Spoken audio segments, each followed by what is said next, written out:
Hello. So today I am going to tell you about why the formula method is not a good way to be doing dosage calculations and what you can be doing instead to make sure that you're getting every dosage calculation correct in nursing school, because they really should be guaranteed points for you.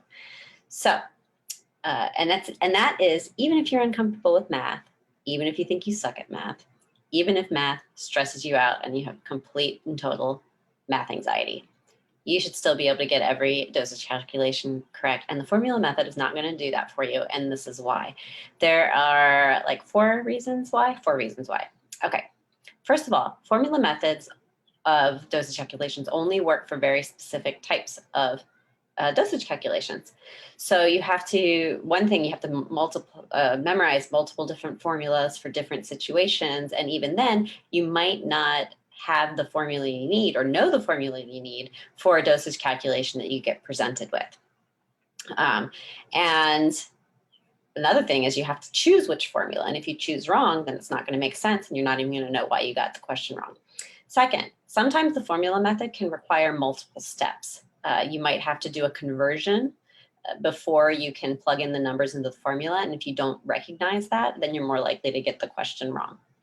Number three, why formula method is not a great plan is because it doesn't give you any understanding of why you're doing this calculation or why it works or how the numbers fit together. And therefore, anytime you don't understand why, it is just makes it easier for you to make mistakes and slip up, and you might not really even notice if the final answer doesn't make a lot of sense. And then the final reason why the formula method is really no good for dosage calculations is because it leaves you zero strategies for when you get a complicated dosage calculation that your formulas don't tell you how to handle. And then you're just kind of stuck staring at it. And if you have math anxiety, it's going to get worse. If you have test anxiety, it's going to get worse. If you think you suck at math, you're really going to think you suck at math. And if you're just a little bit uncomfortable with math, now you're really going to be uncomfortable with math. So the formula method basically takes everything about math and makes it worse if that's all you rely on. So instead, another way, a better way to do dosage calculations is actually, and bear with me now because you may have heard this before, you may have been told this before, you may have even tried this before, unsuccessfully, especially if you're still using the formula method, but hear me out. The better way to solve dosage calculations is dimensional analysis. However, because I said hear me out, okay, it's not as scary as you think if you're taught how to do it the correct way. If you're just looking at it and trying to teach yourself, it can get really, really confusing, especially if you're already a little nervous around math. But the reason that dimensional analysis is so amazing for dosage calculations is because it does not require you to be good at math at all. If you know how to use a calculator to do basic multiplication and division, you can do dimensional analysis. That's really all it takes in terms of math skills.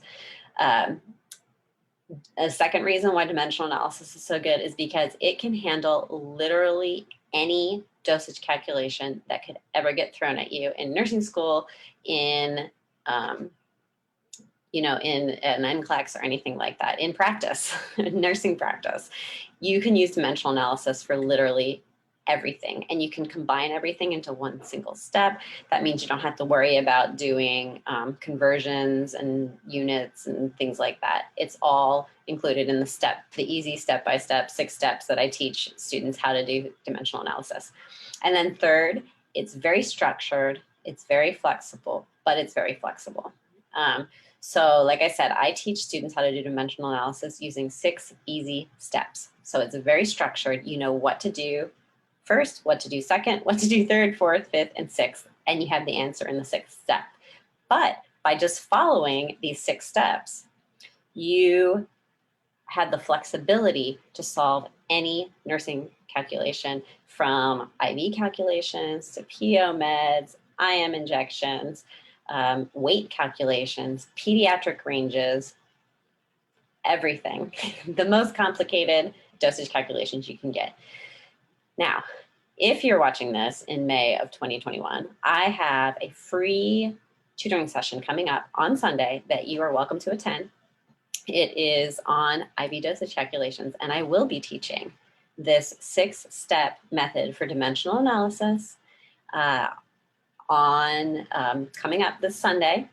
But if you can't make it live, that's okay. You can sign up anyway, and I will post the video recording. But if you show up live, you can ask me your questions too as we go through it.